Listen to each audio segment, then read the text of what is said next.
Thank you for tuning into another episode of Empower Her.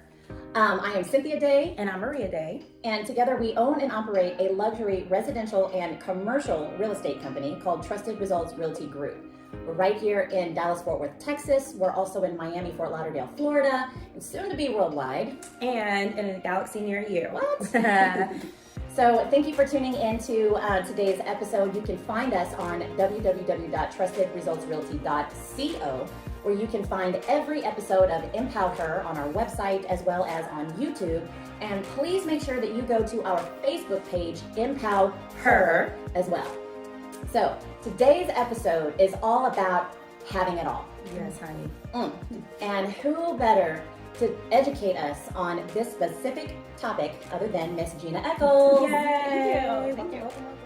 She is literally the dream wife, living the dream life, and the ultimate business woman. So thank you so much, Gina, for spending some time with us today. And Super Mom, hello. Oh, hello. She's got it all. Hello. So, Gina, tell us, what does having it all mean, and what does that look like? Well, I'll tell you, I think it's about being a whole person or a well-rounded person. So it's winning in every area of your life, not just in business, not just in the family, but really winning in your health, winning in your wealth, and honestly, just winning in relationships and with your family, with your husband, who's my king. So I think it's just being well-rounded and winning in every area instead of just choosing one to be super successful in. So how have you achieved that for your life? Time. I think always being open, being coachable, being in a place of willingness to grow, never really arriving, and only being in competition with myself. Really? What does it mean to never really arriving?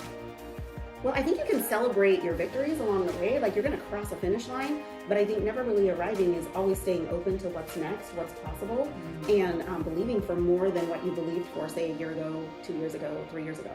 So you'll never stop growing. You'll Right. never stop learning, evolving, and expanding your mind.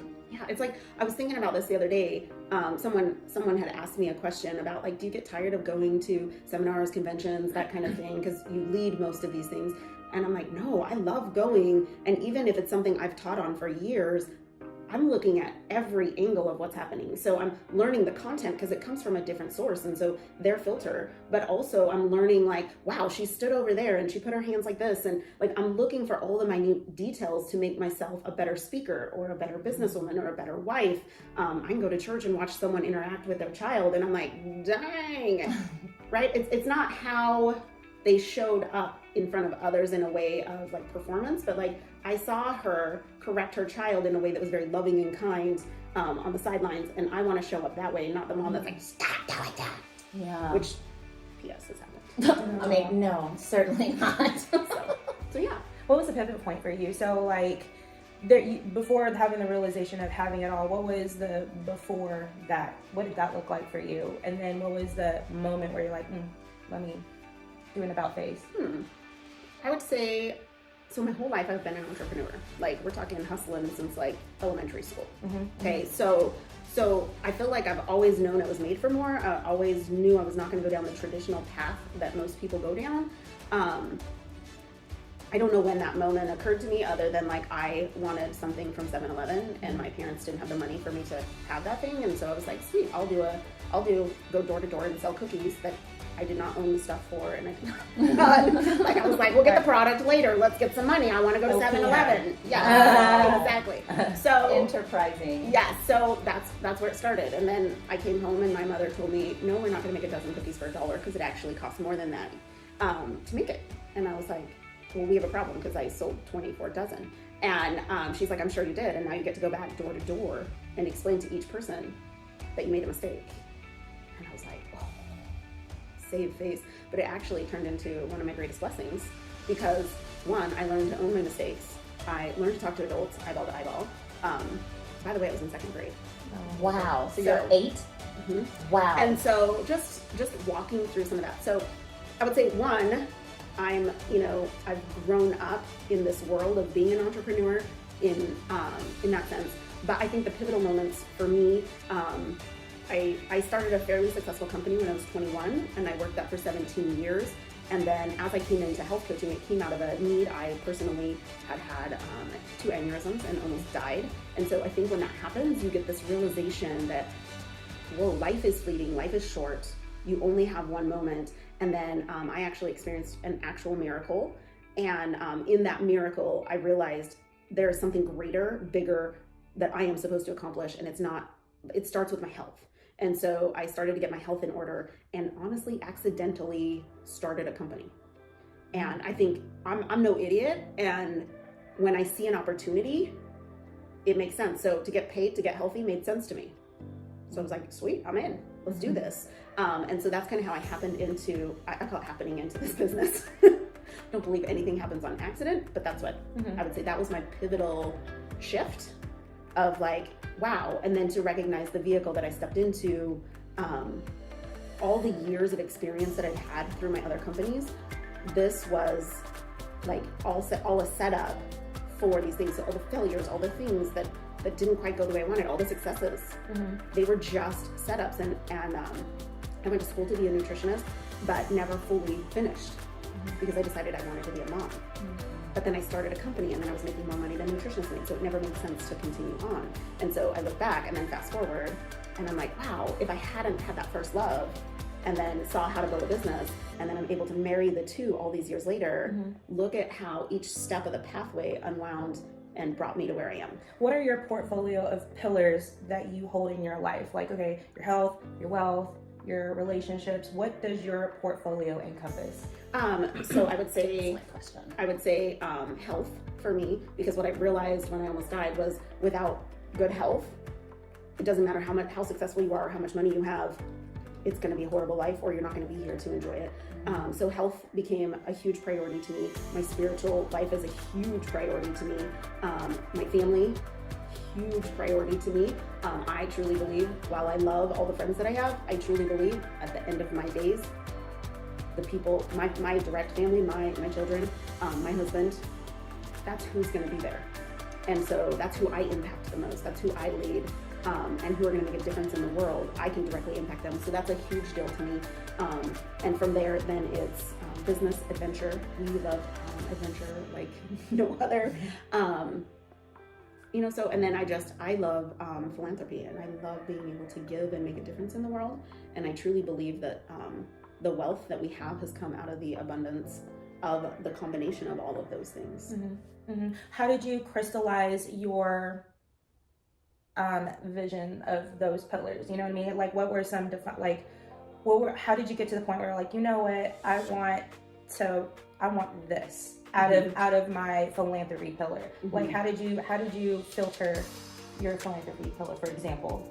I will say, like, some of it started out of sheer obedience, right? So it was obedience of like, I'm going to give 10%.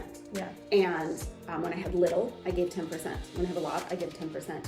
So I came from this place of watching my wealth grow by being obedient in that. It also feels good, don't you think? Like, I just think it feels so good. And that energy that it brings to me is so valuable. And so that's kind of where it started for me. And through the years, it's gotten bigger and bigger and bigger.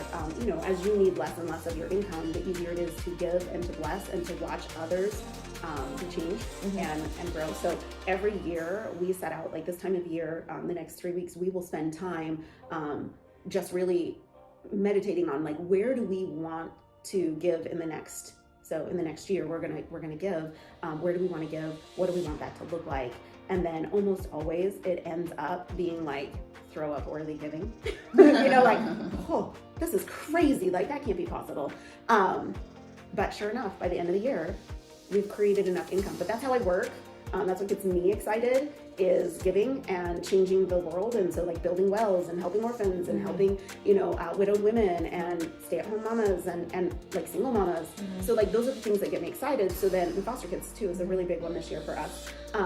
So then I'm going, okay, well, how much, if I want to give at that level, how much income do I need to create in order to give at that level? And so I kind of reverse engineer then my year based on what I want to give. Right. So what I think I'm hearing you say, Gina, is that it just starts off with something basic. Be still and meditate. What is this? And you go through your pillars of things, and I would assume you do that with your king. You Well, know, it's so funny. or- We do it individually Okay. because we are individuals very much, but we are one. And so typically we will both do it individually, and then we'll come together and be like, hey, this is the crazy that popped up into my heart, but popped into your heart. And so we do that on a retreat and come together, and then that's kind of how we lay out our year based on all of that. That's really cool. So when do you guys go on your retreats? It varies because of the kids. We have 7 kids, by the way.